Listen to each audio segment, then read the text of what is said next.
If you're a fly fisherman, this is one of the best sounds in the world. And one of the places that we like to go in search of this sound is the Deschutes River. This movie's about the section between Warm Springs and Trout Creek. Notice the orange inflatable pontoon boat. A friend and I bought 2 of these. They're Colorado XT inflatable pontoon boats. What we do is, if I find a place that I want to fish like this, I'll stop and fish it. My friend will float on by until he finds a place that he wants to fish. He'll fish his spot for a while and I'll float on by him. And so we leapfrog each other down the river. This system worked really well, and it's not something that you could do easily if you were both using the same drift boat.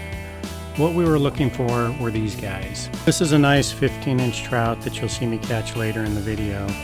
But we really had our work cut out for us just finding any fish in the beginning. I started out catching some small trout like these. It was a very hot summer day in the high 90s, mostly clear skies, and really difficult fishing conditions. We knew the best fishing would be in the morning and in the evenings, and that in the heat of the day we'd have to look for deep, cool water to try and find some nice trout. Eventually I hooked into this guy. Not a monster, but a decent trout. Here you can see the fly I was using. I think that one is a beadhead pheasant-tail. He measured out at 12 inches, so not a bad fish.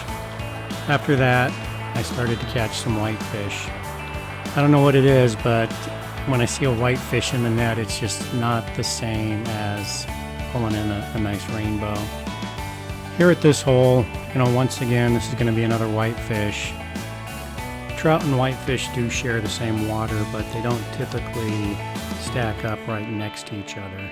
Trout tend to feed higher in the water column, and at least for me, they typically occupy the upper ends of pools. So if you're pulling in a lot of whitefish, like I happen to be here, there's going to be another whitefish, which makes sense since that's my Euro nymph rod, and I'm fishing very low in the water. I decided to move on and try some different water. But once again, what do I get? Another whitefish. So what I did next was to move on to a different spot, change it up a little bit, and now I started to see some trout again. Here's another one on the hook that will be coming into the net pretty quick. Not a monster, but it was nice to start seeing some trout instead of whitefish. After I got this guy released, I started to wonder where my friend had ended up, so I hopped in my boat and set off down the river to find him. Once I found him, we decided to find our campsite, so we set up on a nice spot, got ready for the evening, decided to do a little more fishing, and that was really it for the evening. We didn't have any luck.